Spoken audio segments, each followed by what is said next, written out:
안녕하세요 형님들 반갑습니다. 오늘도 이제 축구랑 유로 이렇게 많이 준비를 했는데 아프리카로 봐주신 형님들은 그 추천이나 즐겨찾기 좀 많이 부탁 좀 드리고요. 그리고 이따가 유튜브로 오시게 될 분들도 구독이나 좋아요 많이 좀 부탁 좀 드리도록 하겠습니다. 자, 첫 경기 에틀 대 디트로이트. 올 시즌에 되게 잘하고 있는 선발들입니다. 레이나드 로페즈는 불펜에서 선발로 전환을 하면서 시즌 방어율 1.69다. 계속해서 좋은 활약 해주고 있어요. 아직까지 사실점을 한 적이 한 번도 없었고 최근에도 되게 잘하고 있습니다. 6이닝 가까이 먹어주면서 다 퀄리 스타트 좀 해주고 있거든요. 그래서 일단은 기세가 상당히 좋다.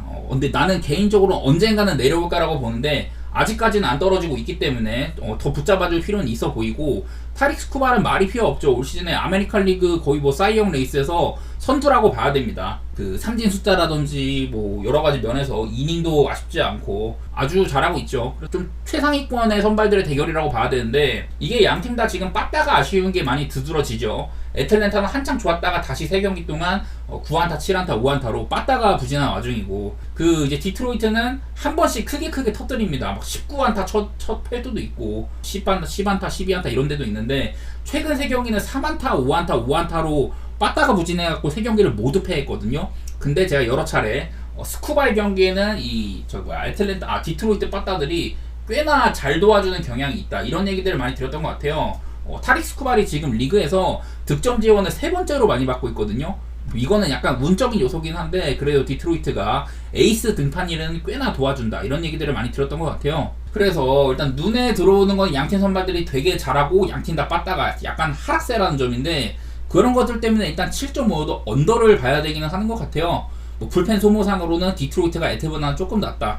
애틀랜타는 주력 투수들을 많이 소모를 했고, 어제 이제 2대1로 그제도 2대1로 겨우 이겼다 보니까 주력 투수들을 많이 소모를 했다. 그리고 연투도 걸려있다, 이런 것들 때문에 불펜 사정은 디트로이트가 조금 낫긴 합니다. 선발도 엄밀히 말하면 스쿠발이 낫다고 봐야 되고, 레이나드 로페즈는 3, 4호 정도로 디트로이트 상대로 좀 약했어요. 옛날에 이제 클리블랜드에서 많이 뛰었다 보니까 꽤나 많이 만났는데 상대 전적은 좋지가 않았다. 타릭 스쿠발은 애틀랜타 애들한테 1, 2호 정도로 매우 강했다는 거, 이런 것들도 있긴 있어요.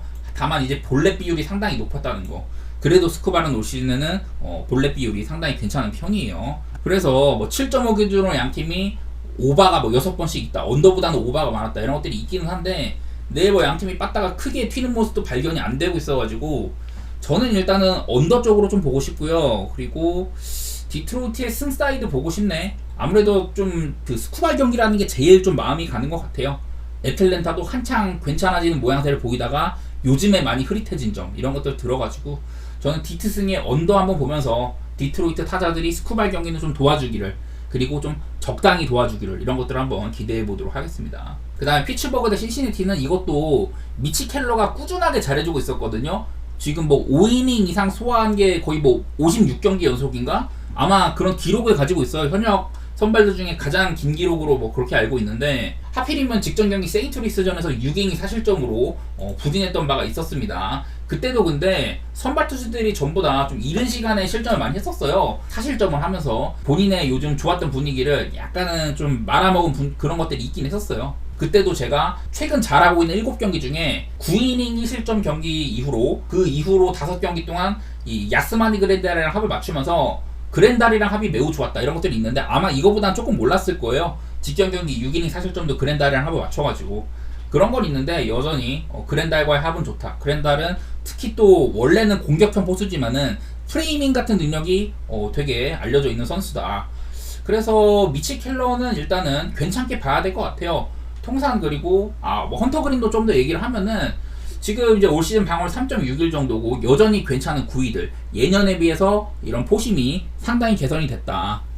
원래 그린의 최고 장점이면 포심인데, 포심이 상당히 개선되면서 올 시즌에 이제 작년보다도 더 안정적인 활약을 해주고 있다, 이런 얘기도 많이 들었었는데, 먼저 미치 켈러 같은 경우는 신시내티 애들한테 2-3-0 정도로 괜찮았다는 거. 2-3-0 정도로 괜찮았다. 다만 이제 볼넷 비율도 꽤 높고 최근 10경기 동안 4.93으로 방어율 자체는 그렇게 좋은 편까지는 아니에요.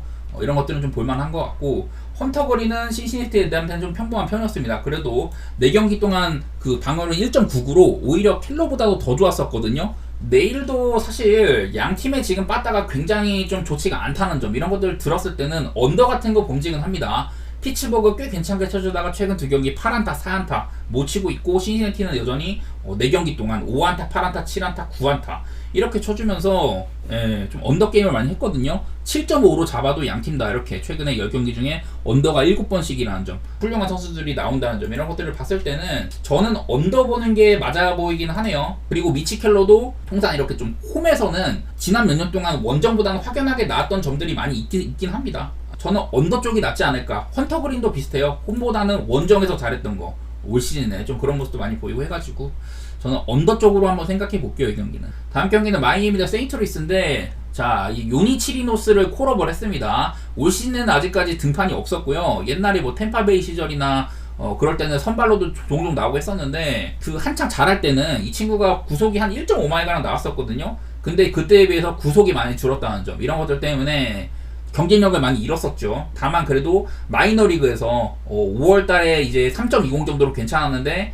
이렇게 스토프 능력은 썩 훌륭하지는 않다. 그래서 내일 얼마나 치리노스가 길게 던질지는 모르겠는데, 지금 마이애미가 2경기 연속으로 그 불펜을 많이 썼거든요. 그래서 내일도 마이애미가 치리노스를 얼마나 끌고 갈지는 모르겠지만은 그 이후 불펜들 사정이 좋지는 않다, 이런 것들이 나오고, 그리고 카일 깁스는 올 시즌에 3.44 정도로 상당히 훌륭합니다. 더구나 지금 홈에서는 4.28, 원정에서는 2.68로 원정 경기에서 좋은 모습도 드러나긴 하더라고요. 그 이제 지난 몇 년 동안 카일 깁슨 같은 경우는 이제 한 4선발, 5선발 정도 방어율도 이제 3점대에 진입한 적이 거의 없었고, 그래도 2이닝 괜찮게 먹어주고 종종 뭐 7이닝, 8이닝 할 때도 있고, 볼넷도 괜찮다는 점, 이런 것들이 장점이었는데, 올 시즌에는 비교적 볼넷은 아쉽긴 한데요. 그래도 뭐 직전 경기도 7이닝 무실점 해주고, 어지간해서는 예년보다는 믿을만 해요. 그런 것들이 좀 눈에 두드러지는 것 같고, 개인적으로는 그 경기가 좀 길게 간다 하면은 마이애미 불펜 상황도 그렇고 세인트루이스가 괜찮을 가능성이 있어요. 선발도 꿀릴 게 하나도 없는데 불펜 상황도 세인트루이스가 나아 보이고 그런 것들이 있긴 합니다. 다만 이제 조금 걱정스러운 거는 이 그 카일 깁슨이 통산 마이애미 상대로는 썩 좋지가 않았더라고요. 대부분이 이제 2020년대 이후 성적인데, 최근 2경기도 뭐 5.1이닝, 5실점, 6이닝, 7실점 이래가지고 카일 깁슨도 마이애미한테는 썩 좋지가 않더라고. 이게 조금 거슬리는데, 상대 전적도 103타석 동안 281 정도, 볼넷은 거의 안 줬는데 이 피 장타율이 상당히 예상 장타율, 기대 장타율이 너무 높다는 거, 이런 것들이 좀 걱정스럽긴 하더라고요. 근데 이게 마이애미가 뭐 직전 경기는 9대8로 이긴 경기에서는 뭐 15안타 치고 그러긴 했습니다만은, 그 전까지만 해도 빠따가 너무 안 좋았었고, 빠따 분위기는 세인트루이스도 지는 경기도 뭐 10안타씩 쳐주고 이래가지고 빠따 차이는 아무래도 세인트루이스가 훨씬 더 낮기는 해요. 그래서 나는 세인트루이스 쪽을 좀 보고 싶은데, 이 경기도 세인트루이스 일반생 같은 거는 배당이 별로 안 좋아요. 1.44라 가지고 가려면 마헨을 가야 되는데, 이게 또 깁슨의 대 마이애미전 성적 같은 거 보면은 약간은 걱정이 된다, 그런 생각이 들어가지고 뭐 세인트루이스 사이드를 보기는 할게요. 근데 그거보다는 오바 쪽으로 접근도 나쁘진 않다, 이런 생각을 해보도록 하겠습니다. 다만 이 치리노스도 올 시즌 첫 등판이기는 하나 마이너리그에서는 나쁘지 않았다는 것들, 그런 것들도 고려는 해봐야 돼요. 좀 경기 후반부에 세인트루이스가 마이애미 불펜이나 아니면 이른 시간에 치리노스를 좀 공략했었으면 좋겠네. 다음 경기 필라 대 샌디에이고, 둘 다 아주 괜찮은 선수들이 나옵니다. 일단 뭐 라멜 수아레즈는 말할 필요가 없어요. 다들 아시겠지만 올 시즌 최고의 선수고, 얼마 전에 한번 그 6이닝 5실점으로 고전했던 바가 있었다, 쿠어스에서.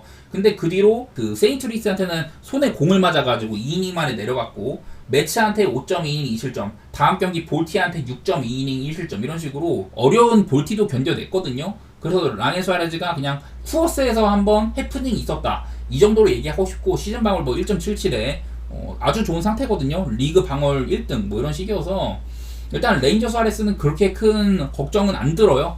근데 이제 샌디에이고가 지금 이제 월드론, 이 너클볼토스가 최근 7경기만 살펴봐도 평균적으로 6이닝 먹고 피홈런도 한 방밖에 안 맞았었고, 이렇게 방어율도 매우 훌륭하거든요. 시즌 초반에는 월드론이 뭐 잘했다가 못했다가 이래서 너클볼의 그날그날 컨디션에 따라서 이 친구의 그 성적이 엄청 막 이렇게 오락가락 했었거든요. 근데 최근 이제 얼마간은 아주 좋은 상태에 있다. 바로 직전 경기도 매치한테 7이닝 2실점으로 개호투하기도 하고, 그래서 사실 월드론도 그렇게 꿀리진 않아요. 오히려 최근 샌디에이고 선발진들 가운데서는 가장 좋은 성적을 보이고 있긴 하다. 어디까지나 이 너클볼은 조금 약간 홀짝 성향이 있어가지고 믿기는 어렵긴 한데, 그래도 지금 성적 자체는 월드론이 샌디에이고 선발 중에 가장 괜찮다, 이렇게까지도 얘기해보지는 합니다. 근데 이제 어제 필라델피아가 지고 들어갈 만한 경기에서 역전승을 얻었잖아요. 그 샌디에고의 철벽 마무리 수아레즈를 무너뜨리면서 아주 대단한 역전승을 거뒀는데, 일단은 어제보다도 선발도 우세라고 봐야죠. 뭐 에런 노라도 좋은 선수지만은 샌디에고도 에런 노라한테 어느 정도는 뽑았었고 3득점 정도.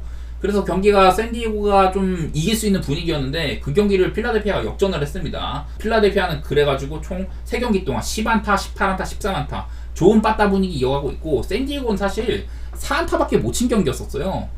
그래서 빠따 분위기도 필라델피아가 좋다고 봐야 되고, 뭐 요즘에 카스테야노스도 살아나고 트레아 터너도 돌아와서 나쁘지 않다, 이런 얘기들 계속 들었던 것 같습니다. 그리고 라헬 수아레즈도 지금 리얼뮤토가 없는 와중에 스톱스와의 궁합도 그렇게 나쁘지는 않은 투수예요. 양 선수 모두 다 괜찮은 선발 투수라는 점, 이런 것들 때문에 우선 언더를 조금 보고 싶고, 이렇게 뭐 라헬 수아레즈가 샌디에고 상대로 통산 그 2.05 정도로 매우 훌륭했다.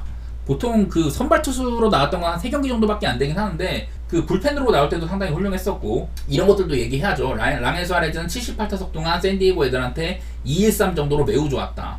뭐 월드로는 많이 상대 안 했지만은 368 정도로 별로 안 좋았었거든요. 특히 장타율도 매우 높은 편이고. 그리고 지금 필라델피아가 홈에서 극강이에요. 극강. 아마 최근 뭐 들어보니까 25승 3패라 그랬나? 하여튼 최근 그 홈에서 아주 좋은 상태여서 필라델피아를 당연히 좋게 볼 수밖에 없을 것 같아. 저는 필라델피아 사이드에다가 언더, 하필이면 이 경기도 필라델피아 일반선 배당이 조금 1.5도 안 돼요. 그래서 마인까지 노려야 되나? 이런 생각도 하는데 조금 걱정이긴 해. 상대팀 월드로는 요즘 분위기가 너무 좋아가지고. 그런 것들은 경기에 보시고, 조금 나는 그냥 좀 얌전하게 가겠다, 이런 분들은 필라델피아 일반선 것들도 나쁘지 않은 것 같고요. 아무래도 홈이다 보니까 홈마인은 좀 빡센 감이 있잖아요. 어제 미네소타한테 당한 것처럼. 홈마인이나 이런 것들이 걱정스러우신 분들은 필라델피아 일반승이라든지 그런 것들 가시고, 저는 언더도 괜찮게 보도록 하겠습니다. 다음 경기 컵스 대 샌프란시스코 경기인데, 이 경기가 또 기준점이 올랐더라고요. 아까 제가 이제 2시쯤에 배당 확인했을 때는 9.5였는데 지금 10.5까지 올랐어요. 어제는 양팀이 로건 앱이랑 저스틴 틀과의 대결이다 보니까 와, 이 경기를 9.5를 주네 이러면서 제가 언더골을 또 빨았거든요. 이걸 좀 과도하게 이 기준점을 높게 주는 경기들은 언더 같은 거 갈만해. 예, 제가 저번에도 그래서 미콜라스 나온 날이었나? 그때도 언더 가고 그랬었는데 이걸 또 10.5를 줬다고. 근데 하필이면은 내일은 양팀의 선발 투수가 약간 하자가 있습니다. 먼저 스펜서 하워드는 그 이제 여기 적어놓은 것처럼 정규 선발이라고 보긴 좀 어려워요. 그리고 직전 등판에서도 2.1이닝 동안 그 4실점을 했거든요. 그 전에는 뭐 4이닝 정도 조금 못 먹어주면서 사실 뭐 활약 자체는 나쁘지 않았어. 2.03 정도로. 직전 경기 하워드가 좀 부진했다 보니까 샌프란시스코는 내일 좀 뭐랄까 투수 운영 같은 것들이 쉽지는 않을 것 같긴 하더라고요. 그 전에 비해서는 확연하게 선발에 대한 리스크가 있다, 이런 얘기를 해야 되고, 그리고 카일 핸드릭스는 올 시즌에 굉장히 안 좋습니다. 제가 뭐 여러 차례 그 체인지업 같은 것들을 주로 쓴다. 그 카일 핸드릭스가 옛날에 이제 마지막 컵스의 2016년 우승 멤버거든요. 옛날부터 이렇게 보통 체인지업이 가장 좋은 평가를 받는 투수였었어요. 플러스 11, 뭐 플러스 16, 단축 시즌에도 플러스 4 이런 식이었는데 지난 몇 년 동안 마이너스 8 이렇게 평가를 받다가 작년에는 플러스 12 정도로 괜찮았었거든요. 작년에는 전체적인 방울도 좋았었고, 근데 올 시즌에는 이렇게 체인지업이 마이너스 6에다가 여러 구종들이 전부 다 마이너스 피치다. 특히 작년보다 체인지업의 피안타율이 1할이 올랐어요. 이러면서 카일 핸드릭스가 이제는 슬슬 선발로 쓰기는 많이 어렵다. 그래서 올 시즌 7경기 동안 선발로 나왔을 때 10.5였단 말이야. 그래갖고 선발에서 잘렸어요. 불펜으로 넘어갔는데, 근데 얘가 불펜으로 가니까 5경기 동안 3.14 정도로 호조를 보이더라. 이게 조금 걱정스럽죠. 원래는 핸드릭스 경기가 그래서 상대 팀을 좋게 보거나 오바 같은 거 이런 것들 보기가 좋은데, 핸드릭스가 하필이면은 요즘에 불펜 가서 회복을 하고 왔다. 물론 이닝은 그렇게 많이 못 먹었지만은 이게 조금 많이 거슬리더라고. 이게 고민이 좀 많은데 뭐 이런 것들도 볼만은 해요. 물론 핸드릭스가 한창 좋았을 때 얘기긴 하지만은 샌프란시스코 상대로 핸드릭스가 극강이거든요. 80타석 동안 118 정도로 샌프란시스코 애들을 상대를 매우 잘했다는 거, 이런 것들도 거슬리고, 양팀의 그 빠따도 보면은 컵스의 빠따가 조금 살아났습니다. 한창 안 좋았었던 막 한 자릿수 안타 행진 막 하다가 최근 2경기는 뭐 10안타, 11안타 이렇게 쳐주고 있거든요. 뭐 그 전에 이제 뭐 연장까지 가고 이런 것들도 있긴 했었습니다만은 요즘에는 컵스 빠따가 그래도 전부 다 나아졌어요. 그리고 이 샌프란시스코는 한창 4경기 연속으로 2자릿수 안타 행진 이렇게 하다가 컵스와의 시리즈에서는 9안타, 4안타밖에 못 치고 있거든요. 그래서 나는 좀 고민이 많아. 이 경기가 9.5일 때는 사실 오바를 보려고 했는데 지금 10.5로 바뀌고도 오바 배당이 1.60밖에 안 돼요. 이러면은 솔직히 말해서 오바를 가는 맛도 없고 컵스 승 보려고 해요. 안 그래도 지금 컵스의 유일한 리스크라면은 아마 핸드릭스일 텐데 그나마 불펜 가가지고 많이 회복을 하고 왔다. 내일 쳐맞을 수도 있겠죠. 그렇긴 한데 그러니까 내일 선발로 나오고 핸드릭스가 조금 불안하다 이러면은 퀵후크를 할 가능성도 있거든요. 그냥 저는 한번 시카고 컵스 승사이드 보도록 하겠습니다. 뭐 양팀 다 10.5로 바뀌었어도 그대로더라고. 이거는 언더가 매우 많았다는 것들이 있어가지고 저는 딱히 근데 10.5는 건드리고 싶지는 않고 저는 시카고 컵스 승사이드만 보도록 하겠습니다. 다음 경기 이제 워싱턴 대 애리조나인데 자, 이 패트릭 코빈이 그냥 못하긴 해.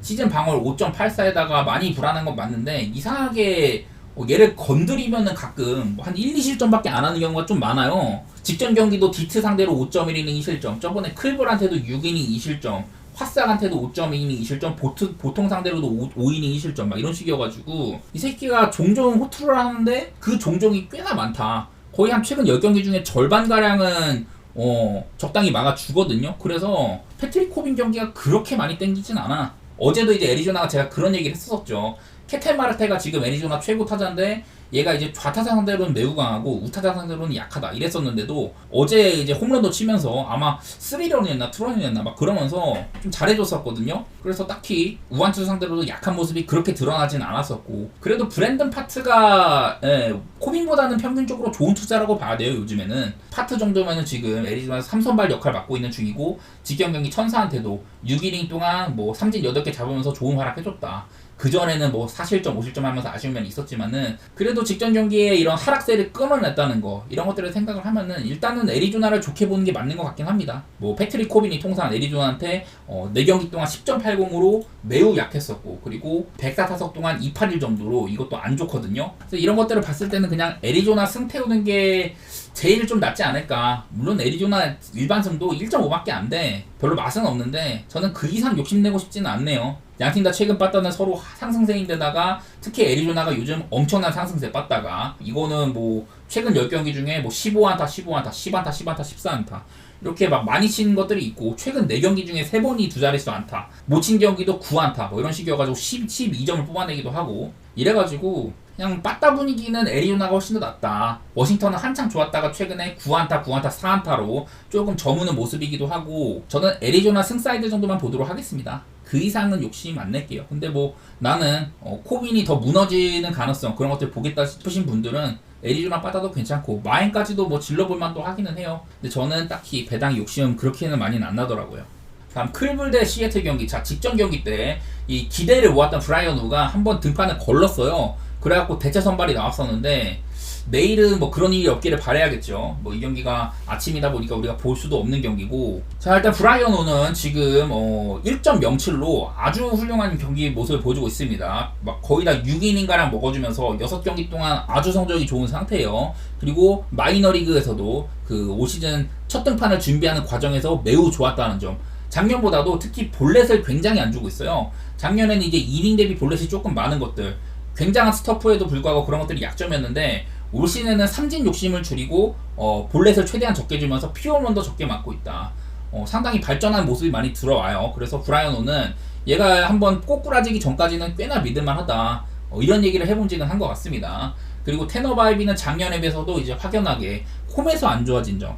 이게 프로그레시브 필드도 좀 투수 친화적인 구장인데도 바이비가 홈에서는 안 좋고 원정에서 좋더라고요. 뭐 최근에도 그 뭐 5이닝 3실점, 5.1이닝 4실점 이렇게 좀 회복하는 분위기였다가 사실 조금 더 떨어지기도 하고 선발 투수 우세는 브라이언 우에 있다고 봐야 될 것 같아요. 하지만 두 선수 모두 다 이제 그 두 번째 시즌 소포머 시즌인 것처럼 꾸준한 상승세를 이어갈 거다 이렇게 보기는 어렵기는 한데 그래도 현재까지 보여준 모습으로는 브라이언 우가 나은 면모가 있다.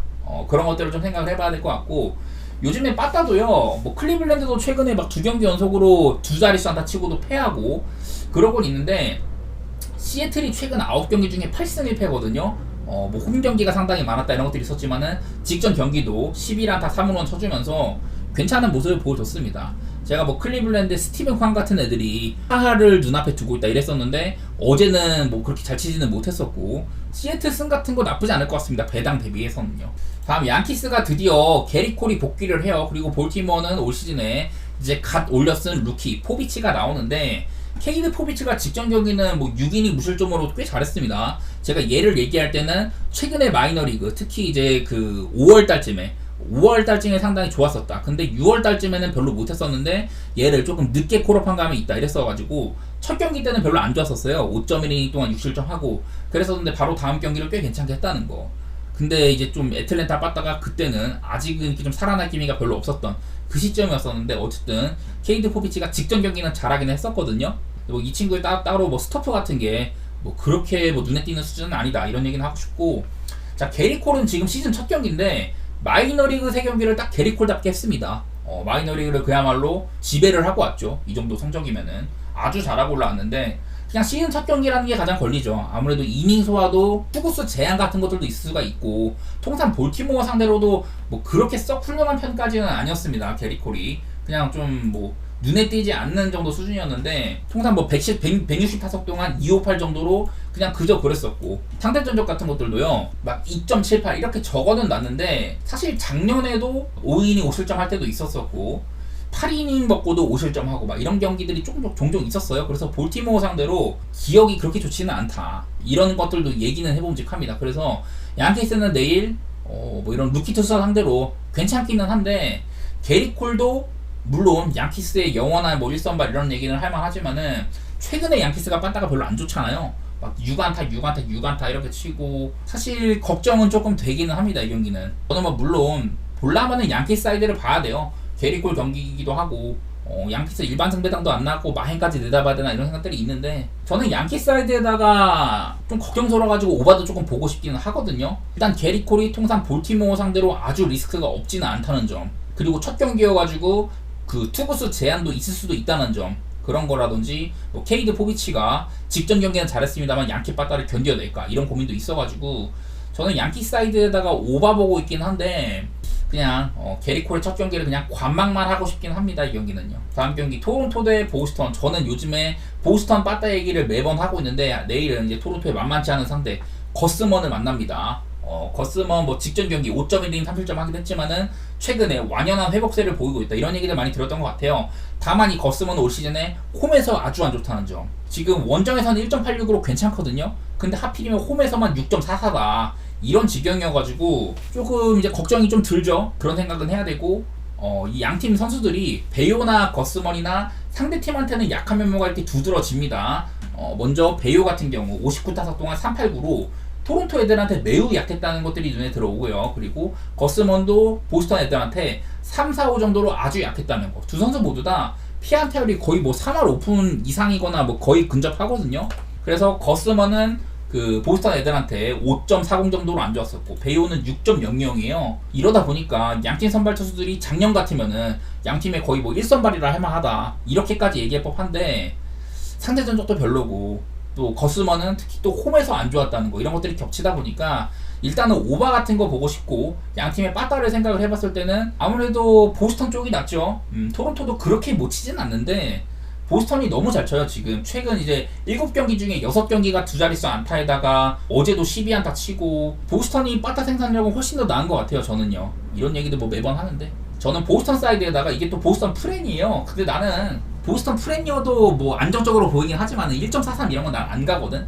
근데 안정적으로 하고 싶으신 분들은 보스턴 프렌도 나쁘지 않은 것 같고 저처럼 리스크 있게 하실 분들은 보스턴 승도 괜찮고요. 그리고 저는 오바도 같이 좀 보도록 하겠습니다. 다음 경기 또 미네소타 대 템파베이. 어제 이제 제 발목을 잡았었던 미네소타입니다.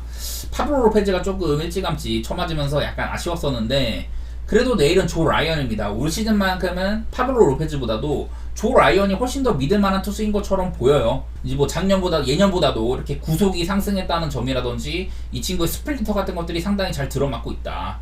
이런 것들 많이 좀 얘기할 만하고 문제는 조 라이언은 늘 피홈런 이런 리스크가 있어요. 작년에도 한창 잘하다가 전반기 막바지 때 한 7경기 동안 13피홈런인가 몰아맞으면서 피홈런이 늘 리스크인 친구예요. 근데 이제 이런 얘기는 할만하지. 내일은 이제 그 템파베이가 올 시즌에 그 홈런 기록 같은 게 원정에서 좀 안 좋거든요. 올 시즌 총 60개로 작년보다도 엄청 이 홈런 페이스가 안 좋거든요. 작년에는 이제 230 홈런을 깠는데 비율상으로 거의 뭐 절반도 안 되게 이렇게 막 많이 줄었어요. 비율상으로 거의 뭐 대충 잡아서 원래는 지금쯤 한 100개는 쳤어야지 작년 페이스에 맞는데 지금 60개밖에 못 쳤거든요. 그리고 지금 홈에서는 37홈런, 원정에서는 23홈런입니다. 그래서 딱히 원정에서는 템파베이의 이런 홈런 페이스들이 썩 좋지는 않다. 미네소타의 이 그 타겟 필드는 홈런 팩터는 그냥 리그 중위권 수준입니다. 그래서 조 라이언이 딱히 내일은 템파베이의 이런 빅bet 이런 걱정은 크게 안 해도 될 것 같기는 하거든요. 다만 라이언도 올 시즌 원정에서는 2.49인데 홈에서는 4.01 이런 것들은 조금 거슬리기는 합니다. 그런 것들은 있는데 아무래도 조 라이언이 통산 이 템파베이 애들한테도 나쁘지 않았다는 점들 이런 것들도 보여드려야 되는데 브래들리는 상대한 전적이 얼마 없고요. 라이언은 206 정도로 나쁘지 않았다는 거. 장타율도 상당히 낮은 편이죠. 이런 것들을 봤을 때는 근데 뭐 브래들리도 괜찮아요. 직전 경기 때 11K 동안 11K 잡으면서 7이닝 2실점. 확실히 스토프는 괜찮긴 한데 평균적인 활약이 라이언에는 못 미친다고 봐야죠. 얘가 뭐 경기를 얼마 안 했기 때문에 홈에서는 2.10인데 원정은 11.88이다. 이런 것들은 사실 뭐 눈여겨볼 급은 아니야. 이건 좀 더 지표가 쌓여야 되지만 어쨌든 원정에서는 좋지는 않았다. 이런 것들도 겹치기도 하고 저는 오늘도 한번 미네소타 사이드를 좋게 보도록 하겠습니다. 아무래도 양 팀의 빠따 차이가 꽤 있죠. 어제 템파베이가 미네소타 상대로 6점이나 뽑긴 했지만은 8안타, 3홈런으로 뽑아낸 거였었고 미네소타는 13안타를 쳤거든요. 그래서 지금 6경기째 두 자릿수 안타다. 다시금 미네소타의 화력이 불을 뿜고 있다. 뭐 카를로스 코레아라든지 루이스 이런 애들 제가 얘기를 많이 들었었죠. 미네소타 애들 요즘에 타격 컨디션이 상당히 좋다. 어제는 루이스가 잠잠했는데 내일은 조금 더 쳐졌으면 좋겠고 뭐 내일 양팀이 이렇게 특수한 컨디션 상황에서도 그렇게 크게 변모하는 것도 없거든요. 저는 미네소타 사이드를 한번 좋게 보도록 하겠습니다.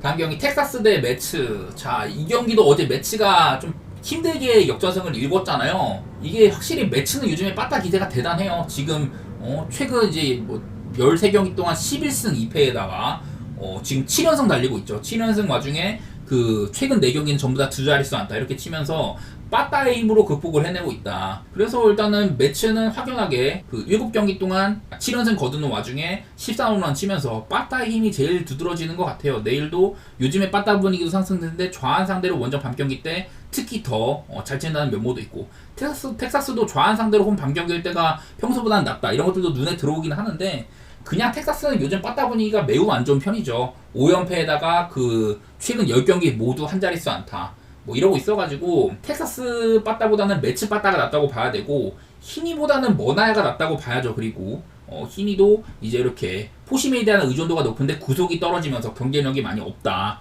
뭐 가끔 진짜 잘할 때도 있기는 한데 요즘 매치 빠따 상대로 히니가 호투를 한다? 그러면 꼬라야 돼. 그렇게 생각하고 있는 중이고 머나야도 살짝 내려왔다가 직전 경기 샌디 상대로 5이닝 실점했거든요. 텍사스 빠따의 지금 꼬락선이를 봤을 때는 글쎄 머나야의 고전 가능성은 저는 그렇게 높이는 안 봅니다만은 머나야 상대로는 텍사스가 316 매치 애들은 히니 상대로 311 이런 식으로 상대 전적은 좋았다고 해요. 히니는 그 매치 상대로 1.45 머나야는 텍사스 상대로 3.76 이런 식이거든요. 이런 타율 대비 방어율 자체는 괜찮은 편이기도 하고 해가지고 이게 뭐 매치 승이나 프렌 같은 거 이렇게 봄직한 것 같네요. 근데 매치 프렌은 배당이 1.36이라 가지고 이거는 나는 안 가고 저는 일반승 보도록 할게요. 자, 뭐 게럿 크로시아는 그래갖고 제가 뭐 물발을 많이 했습니다. 최근에 활약 매우 좋다. 지금 뭐 5월 달에만 0.93, 6월 달도 몇 경기 안 했지만 1.42 뭐 이런 식으로 그냥 철벽이에요, 철벽. 화이트삭스의 연패도 끊어낸 장본이기도 하고 리그 최고의 선발 투수 중에 하나다. 이닝 같은 게 아쉬워도 지금 뭐 스토프가 워낙에 뛰어나기 때문에 그런 얘기들 할 만한 것 같고요. 자, 이제 그리고 휴스턴의 헌터 브라운. 제가 지난번에 이 친구의 최근 몇 경기 동안의 이런 활약상들 그런 것들 많이 적어놨는데 직전 경기 디트로이트에서 피크를 찍었죠. 7이닝 먹으면서 OP 안타 9K 볼넷도 하나도 안 주고 아주 좋은 경기를 한 바가 있습니다. 그래서 양팀의 선발 투수는 모두 다 훌륭한 상태이다. 이런 식으로 접근을 해야 될 것 같아요. 7.5어드 언더를 보는 게 옳다고 봅니다. 화싹은 아무래도 최근에 크로시 경기에는 특히 좀 언더 승부가 많았었고 어제도 화싹이 2안타 치고 승리를 했거든요. 휴스턴이 7안타나 치고도 패배를 했는데 응집력 같은 것들도 좀 휴스턴이 충격적인 패배를 당하기도 했었고 휴스턴이 사실 최근에 빠따가 7경기 동안은 썩 좋은 편이 아니에요. 한창 막 그 두 자릿수 안타 연속으로 치다가 천사와의 시리즈에서 샌프란시스코 디트와의 시리즈에서는 빠따가 슬쩍 주춤했었고 직전 경기도 많이 부진했었고요. 화싹은 생각보다는 빠따가 나쁘지 않다 이랬었는데 어제는 2안타 치고도 승리를 했었죠. 양팀의 빠따 상태 그렇게 좋지는 않다. 이거랑 양팀 선발 투수들이 지금 매우 훌륭한 상태에 있다는 점들 이런 것들 보면은 저는 언더에다가 화삭승에다가 프랜사이드 볼만한 것 같아. 다음에 콜로라도 대 다저스 경기, 펠트너 대 바비 밀러 대결. 펠트너 요즘에 안 좋습니다. 지금 4경기 동안 4.1이닝 실점, 4.1이닝 8실점, 5.1이닝 사실점, 6.2이닝 사실점 뭐 이런 상태예요. 어제 진짜 충격적인 그런 오심 때문에, 원래는 콜로라도가 이기는 경기인데 다저스가 오심덕에 뭐 3런도 치고 하면서 말도 안 되는 경기가 나왔었어요. 스트존 같은 것들도 엄청 안 좋았었고, 되게 좀 말이 많은 경기였는데, 다저스의 9회 7득점이었나? 그게 아니었어도 오바는 났거든요. 저는 어제 이거 뭐 다저스의 그 배당 같은 것들이 별로 마음에 안 든다, 그래서 가는 의미가 없다라고 했는데, 오늘도 비슷합니다. 오늘도 다저스의 일반승이나 마헨 이런 거는 배당이 별로여가지고 저는 안 갈 것 같지만은, 그래도 저는 어제 오바는 생각했었어요. 근데 다행스럽게도 뭐 다저스가 7점을 안 냈어도 오바가 날만 했었고, 이게 생각보다 오스틴 건버 공략이 안 됐는데, 반면에 콜로라도는 다저스를 후려패는데 성공을 했었죠. 그래서 일단 경기는 오바는 성공을 했었고, 내일 경기는 기준점이 지금 10.5거든요. 근데 일단 바비 밀러 좋은 선수죠. 뭐 구속이라든지 여러 가지로 다저스가 믿고 이렇게 올릴만한 선수인데, 그 이제 초반에, 시즌 초반 4월달에 나왔었다가 그 뒤로 좀 안 좋았어가지고 마이너리그도 갔다 오고 막 그랬었거든요. 부상자 명단도 있었고 그랬는데, 마이너리그에서 이렇게 그 리앱 등판을 준비하는 과정이 좋지는 못했습니다. 이닝 대비 삼진이나 볼넷 비율 이런 것들도 별로 안 좋았었고, 방어율도 개판이고 이랬어가지고, 바비 밀러가 갑작스럽게 올라오는 게 저는 그렇게 청신호처럼은 안 보이네요. 통상 뭐 쿠어스에서는 한 경기 동안 7이닝 2실점 되게 잘했던 전적이 있기는 한데, 개인적으로는 바비 밀러가 신뢰할 만한 상태로 올라오는 것 같지는 않다, 이런 생각이 일단 들고, 펠트너는 아까 말한 것처럼 최근 4경기가 너무 우진하거든요. 그냥 또 내일도 오바 같은 거 좀 봐야 될 것 같아. 통상 뭐 펠트너가 다저스 상대로는 뭐 이런 거는 있어요. 2-3-7로 생각보다는 안 맞았다, 이런 것들이 있기는 한데, 다저스전 4경기 동안 6.35거든요. 이런 식이어서 그냥 오바 보는 게 제일 나은 선택지가 아닐까, 그런 생각이 드네요. 어제처럼 다저스, 콜로라도는 이 리그 꼴찌의 불펜 상태 이런 것들도 볼만도 하고, 저는 오바 쪽으로 생각해 보도록 하겠습니다, 이 경기는요. 그리고 이제 또 천사 대 미러키 경기. 제가 어제도 천사 대 미러키 시리즈는 이게 좀 천사 쪽의 그 투수? 그런 것들을 봤을 때는 미러키가 조금 더 탐난다 이랬었는데, 무난하게 미러키가 승리를 했었고, 근데 내일은 지금 천사가 그 타일러 앤더슨이거든요. 시즌 방어율 뭐 2.58에다가 한 번씩 이게 좀 나가리가 될 때도 있지만은 바로바로 회복하는 모습도 있고, 나가리 돼도 최소 6이닝가량 먹으면서 한 4실점 정도, 엄청 크게 무너지는 경우는 없었다. 지금 아마도 천사가 시즌을 조진 상태이기 때문에, 그 이제 트레이드 데드라인 때 선발 투수를 탐내는 팀들한테 타일러 앤더슨은 굉장히 탐나는 매물일 수가 있어요. 그 정도로 올 시즌 잘해주고 있는 편이고, 상태도 괜찮은 것 같다. 뭐 그냥 시즌 방어율이 2.58이니까 천사에서 그냥 이번 시즌을 썩히기에는 굉장히 아쉽죠. 이제 다른 시즌들에 비해서 볼넷이 조금 많다는 점, 그런 것들이 아쉽기는 해도 저는 타일러 앤더슨 굉장히 좋게 보는 편입니다. 프레디 페라타 경기마다 요즘의 프레디 페라타 상대를 보면은 못 믿을 것 같다, 프레디 페라타 경기 오바 같은 거 괜찮다. 왜냐면 페라타 경기를 기준점을 그렇게 안 주거든요, 잘. 지금 최근에 또 페라타가 신시내티한테 5.1이닝 동안 6실점, 그 전에도 디트한테 3.1이닝 4실점, 시카고 화이트삭스 5이닝 3실점 뭐 이런 식으로 기본적으로 실점이 많이 늘었어요, 여러 차례. 올 시즌에는 페라타가 미러키의 선발진들이 많이 빠졌기 때문에 그 1선발 노릇을 해줘야 된다. 여전히 괜찮은 스토프 같은 것들은 있지만은 방어율이 4.38이죠. 예년에 비해서는 좋지가 않다. 이런 것들도 좀 얘기를 하고 싶어가지고, 저는 일단은 천사의 프레니에라든지 일반승이 배당이 꽤 괜찮다고 생각을 합니다. 내일 뭐 미러키가 이렇게 좌한 상대로 안 좋은 면도 두드러지기도 하고요. 원래 이게 미러키가 좌한 상대로 그 원정일 때 낮 경기는 존나 잘 치는데 밤 경기는 또 안 좋아요. 뭐 그런 것들도 있고, 최근에 미러키 빠따 하락세도 좀 보이는 편이기도 하고, 이게 천사도 한창 괜찮았다가 빠따가 좀 시들시들 했는데, 천사 못지않게 미러키도 빠따가 시들리는 편이거든요. 그래가지고 천사승 사이드나 프랭 같은 거 괜찮게 보이네요, 저는요. 다만 이렇게 천사의 불펜 이런 것들은 리스크긴 합니다. 이런 것들도 기억은 해주시기 바래요. 자, 그리고 마지막으로 오클 대 켄자, 콜 레이건스가 나오는데, 레이건스도 약간은 오락가락하는 모습이 있다가 최근의 활약이 또 아주 좋은 편입니다. 최근에 뭐 7이닝 3실점 다저스 상대로도 좋은 경기 해주고, 6이닝 2실점 6이닝 2실점, 그냥 한 번씩 막 짧은 이닝 동안 뭐 7실점 하고 이럴 때가 종종은 있어요.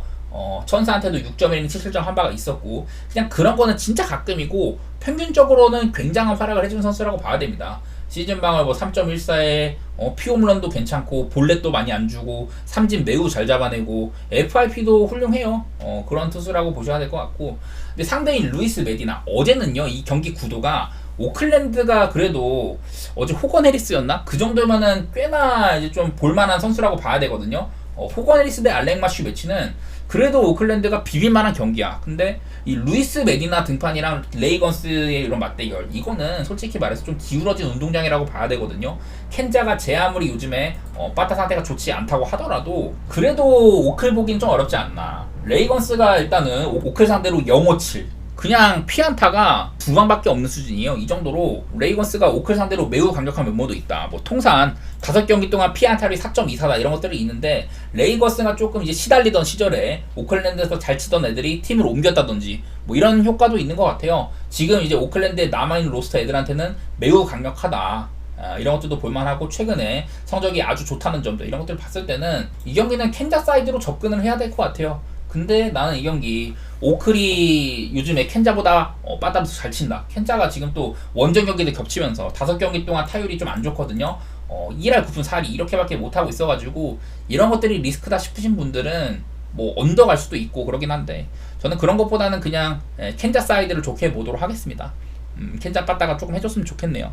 이제 이 축구가 오늘부터는 이제 두 번째 경기입니다. 다 모든 팀들이 1차전을 끝냈고 조별리그 2차전에 돌입을 하는데, 양팀 다 패배를 했던 팀들이죠. 크로아티아는 스페인한테 아무것도 못 해봤었다. 그런 게 좀 눈에 두드러졌었고 완전히 싸먹혔습니다. 아무래도 상대가 상대다 보니까 그런 것들도 있긴 한데, 크로아티아는 굉장히 실망스러운 첫 경기였다는 걸 얘기를 해보고 싶고, 알바니아도 이탈리아한테 좀 뽀록골, 그 전반 뭐 거의 한 1분 만에 그 디마르코가 알바니아 선수한테 스로인을 던져주면서 바로 이제 주워먹기 골, 이런 것들로 알바니아가 굉장히 순조로운 출발을 했는데, 이탈리아가 전반전만에 2골 빨리 따라가면서 그 경기가 햄으로 끝났었죠. 알바니아는 비교적 맞아 24초 만에 유로 본선 가장 최단 시간 골이라고 그렇게 얘기를 하더라고요. 어쨌든 그런 행운이 따르는 경기였는데도 패배를 했다. 뭐 저는 뭐 얘기했던 게, 브로야가 첼시에서 굉장히 실망스러운 시즌이었었고, 그 플러밍과 벌리로 임대를 가는데도 기본 출전 시간 같은 것들을 만족을 못 해가지고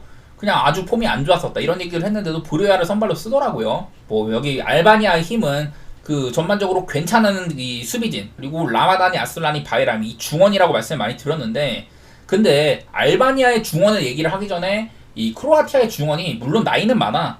모드리치, 브로조비치 이렇게 다 나이 많은 선수들에다가 코바시치도 이제는 나이가 조금 들었었죠. 그래서 기술적으로는 크로아티아가 낫다고 봐야 될 것 같기는 해요. 알바니아 이런 패기 넘치는 중원들이 과연 크로아티아를 상대를 잘할 수 있을 것인가, 이런 것들이 고민거리기는 한데, 알바니아가 직전 이탈리아한테 이렇게 당한 것들 보면은 사실 솔직히 수비가 그렇게 좋았다고 보기는 힘들어요. 이탈리아가 많은 찬스를 가져갔었고, 사실은 진작에 좀 마행까지도 갈만한 경기였었는데 그렇게까지 이어지는 않았고요. 크로아티아도 그런 것들은 있어요. 지금 선수단 전반적으로, 특히 전방 자원들이, 안테 부디미르도 원래는 이제 주전 공격수는 아니지만은 꽤나 오래전부터 콜업이 됐던 선수고, 크라마치는 말할 것도 없고요. 그나마 이 마예르 정도, 루브로 마예르 정도만 크로아티아에서 좀 뭐랄까 신형 엔진이다 이렇게 봄직은 한데요. 크로아티아가 그러니까 전반적으로 조금 나이가 많은 이런 라인업이다, 이런 얘기를 할 만해.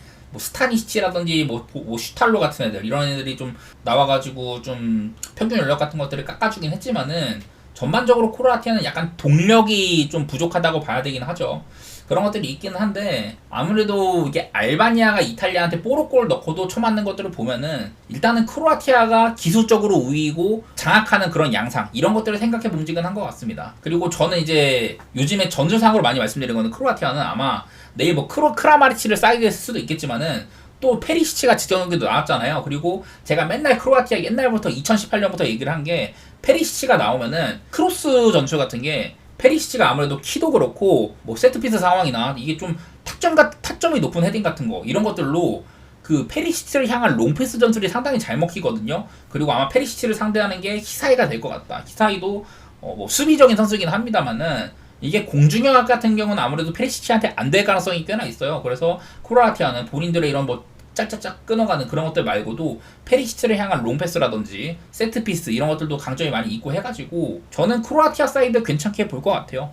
일단은 크로아티아의 승을 베이스로 뭐 마헨이라든지 햄무 같은 거, 저는 기본적으로는 뭐 마헨 가능성이 높다고 봅니다만은, 그렇게 접근하는 게 맞는 시각처럼 보이네요, 이 경기는요. 독일 대 헝가리. 자, 이게 헝가리가 밑에 보시는 것처럼 최근에 독일 상대로는 매우 잘했었거든요. 이제 2021년 유로, 그때 유로가 헝가리 빼고 독일, 포르투갈, 프랑스 전부 유로에서 우승을 차지해본 경험이 있는 나라들이다. 그런 얘기를 하면서 2조에서는 헝가리가 초반전 양상이 높았는데 2조에서 헝가리가 굉장히 잘 싸웠었죠. 2대2로 무승부. 이 경기도 사실 헝가리가 앞서 나가기도 했었어요. 2대1로. 근데 겨우겨우 독일이 뭐 무승부 맞추고 이래서 독일이 3위로 진출을 하긴 했는데, 무튼간에 헝가리가 독일 상대로 꽤 잘 썼습니다. 유로에서 헝가리가 저력을 보여준 이후로 네이션스 리그에서도 A등급까지 올라가가지고 이탈리아, 잉글랜드, 헝가리, 독일 이렇게 네 팀이 한 조였는데, 그 조에서 독일이랑 잉글랜드가 떨어지고 헝가리랑 이탈리아가 네이션스 리그 그 파이널 토너먼트에 진출을 했었어요.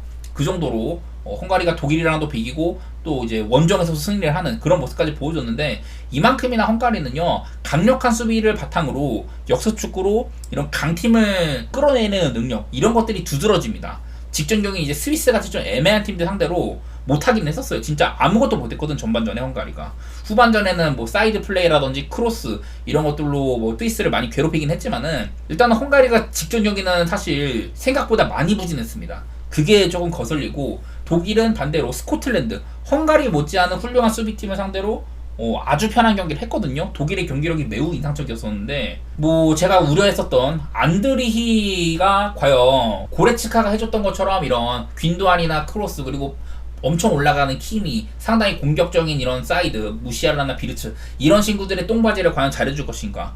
직전 경기는 사실 그런 리스크가 별로 없었습니다. 그 요나단 타라든지 리디거가 상당히 높은 라인을 가져가면서도 후방 뒷공간을 많이 안 내줬었다라든지, 상대팀의 그 전방 자원들이 역사 상황에서 뭔가 못했거든요. 1차적인 커팅이 매우 좋았다는 점들, 그런 것들이 눈에 들어와가지고 저는 독일이 첫 경기 성적이 너무 좋았었고, 그래서 아무리 헝가리 상대로 최근 전적이라든지 이런 것들이 안 좋긴 합니다만은 독일을 좋게 볼 수밖에 없을 것 같기는 하네요. 저는요. 아무래도 헝가리는 생각보다는 너무 못한다, 독일은 생각보다도 아주 잘했다, 이게 제일 눈에 들어오는 것 같고, 저는 독일의 뭐 일반승은 배당이 낮고 마행까지도 생각해 볼게요. 개최국으로서 독일이 한번 상위 라운드 진출을 확정지을 수 있을 만한 그런 경기이지 않나, 이런 생각들 해보도록 하겠습니다. 다음 경기 스코틀랜드 대 스위스인데, 스코틀랜드가 독일전에서 진짜 아무것도 못했잖아요. 진짜 그야말로 아무것도 못했다. 제가 뭐 이렇게 그 주전급 선수들 루이스 포거스나 그 공격수 다이크스 이런 친구들이 결장을 하면서 좀 선수단 전반적으로 확연하게 떨어질만 하다. 그리고 그 센터백 포르테우스가 전반전에 퇴장을 당하면서 이 경기도 못 뛰겠죠. 아마도 못 뛰겠죠. 그런 변수들이 상당히 많았었는데, 뭐 제가 이런 것도 써놨습니다. 비율의 극치였다. 그러니까 그 숫자 싸움으로도 요즘에 3백을 쓰려면은 여기 있는 티어니처럼 한 명 정도는 전진을 시킨다든지 그런 식으로 써야 돼요. 아무래도 3백이 굉장히 수비적인 원래 시스템인데, 요즘 3백은 한 명은 전진시키고 경기 유동적으로 뭐 4백이나 3백 혹은 이제 2백을 두고 센터백 한 명을 전진시켜가지고 중원 싸움에 가담시키거나 조금 더 앞쪽에서 뭔가 해내는 것들, 이런 것들을 많이 시도를 해야 된다고 했는데, 스코틀랜드가 그날은 일방적으로 쳐맞으면서 사이드 노출도 굉장히 빈번했었고 되게 비효율적이었었거든요. 근데 과연 내일 이렇게 스위스가 그 이제 볼로냐에서 상당히 잘했었던 은도에 같은 애들, 어비쇼 이런 애들이, 특히 은도에 같은 애들이 거의 윙어급으로 활약을 합니다. 그리고 여기는 로드리게스를 조금 올려요. 양팀 다 3백인데 티언이나 로드리게스 이렇게 왼쪽에 있는 선수들을 전진을 시키면서 그런 효율적인 3백 시스템을 추구하려고 하거든요. 저는 근데 이런 양상이라면은 스코틀랜드보다는 스위스가 조금 더 좋은 경기력을 보일 가능성이 있다. 일단은 직전 경기에서 보여줬던 경기력이 스코틀랜드보다는 확실히 스위스가 좋았었고요. 말씀드렸던 이렇게 은도회를 전진시키려면 스코틀랜드가 조금 더 내려앉을 수밖에 없을 것 같기도 하고, 아무래도 전반적으로 스위스가 조금 집권하는 양상이 되지 않을까, 이런 생각들을 좀 생각이 들고요. 그냥 스위스가 직전 경기 때 나는 경기력이 나쁘지 않았다고 생각을 하거든. 뭐 라인업도 그렇고 그냥 최전방이 약간 아쉬워요. 저도 뭐 잘 모르는 선수이기도 하고, 좀 이렇게 그 스위스에서는 뭐랄까 타겟형 스트라이커라고 해야 되나? 약간 그런 식으로밖에 못 쓰는 선수야.